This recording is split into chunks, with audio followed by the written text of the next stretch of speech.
There were a lot of tears. Um, it's real, and sometimes you can still see it and hear it. And my son will call me up and, Mom, this man was just robbed of everything he owns in 2 bags. So we'll be on the phone. I sell him some money to help out. Those are the type of people that they grew into be because of this experience. It's not my story just to share. It's everybody's story. It could be your story.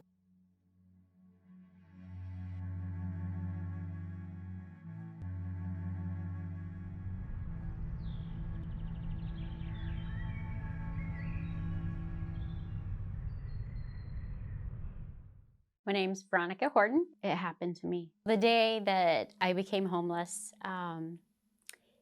it happened fast. Some people think that it is a gradual process and it's bad choices. It's not always bad choices.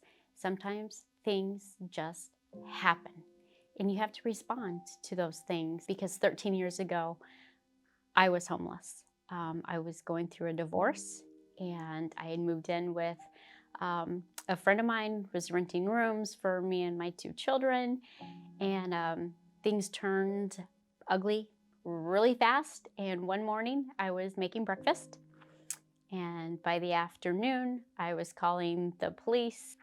The next day, the kids and I packed up enough stuff to fit into a laundry basket each, which is what we were allowed, and we moved into the shelter.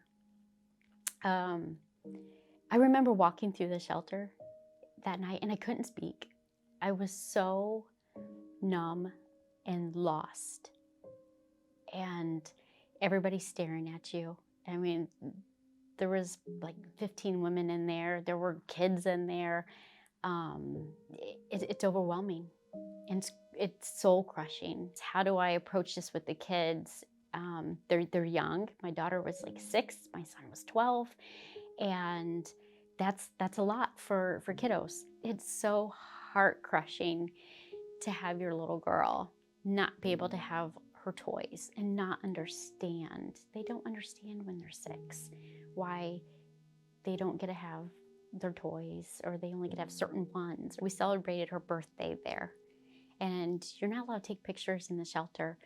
So I remember we had to bundle up, go outside on the porch so I could get a picture of her in her birthday hat. That was hard. They didn't understand the whole scope of everything that happened. I sheltered them from what I could, but obviously you can't shelter them from everything. We had to be in our bunk at 8 o'clock at night. I had to get permission to do my homework with a flashlight in my bunk. So I would be in my bunk at 8 o'clock because of, my littles, and then up until 11 or 12 doing homework because I stayed in school. That's my ticket to my future and my kids. So that's what I did. And then at 6 in the morning, you get up and you do it all over again. And at my lowest times, there was a plaque, and it was Jeremiah 29:11. And it says, "For I know the plans I have for you, declares the Lord, plans to prosper you and not harm you, plans to give you hope in the future." That little glimmer of hope and just faith that, okay, there's a plan. This isn't going to be forever. What do we got to do to keep moving forward? So my kids having faith that there was a plan, and I have to trust that. And not everybody has that in them, and I recognize that. I'm a firm believer that we have a responsibility to ourselves and the people around us to recover ourselves.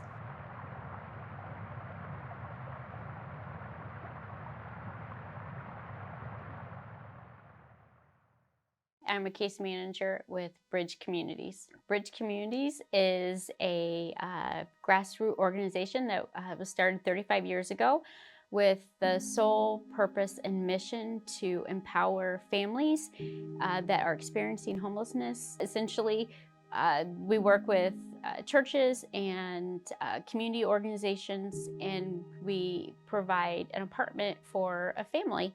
And during their time in Bridge, they have resources to services and employment and education, nutrition.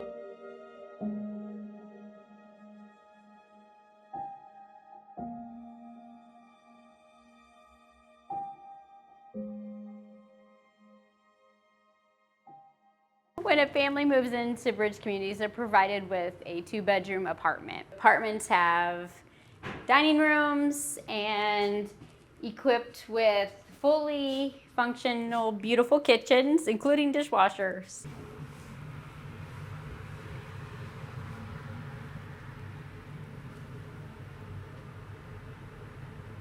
I feel like no sound is needed on this.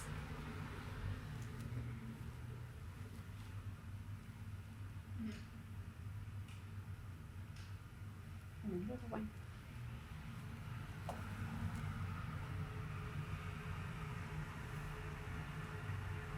And then we can go back out. One of the first things I do is I share a little snippet about me, because I don't want to be just this person sitting across from the table prying into their life. So I get to share a piece of that and let them know, like, I really do understand. I've been in similar shoes, not same, but similar. And to see those shoulders drop because they realize that there's an instant connection because you get it. And I'm so grateful for that. I feel honored and privileged to have my life and to live this journey and to share it. And I've been blessed so much with doing that and that ability. It's been self-healing, and it really provides and shows that everything that I have gone through, it really had big purpose behind it. Offer a hand up. It's not a handout. Be supportive of people. Recognize that homelessness can happen to anyone, and it can happen anytime.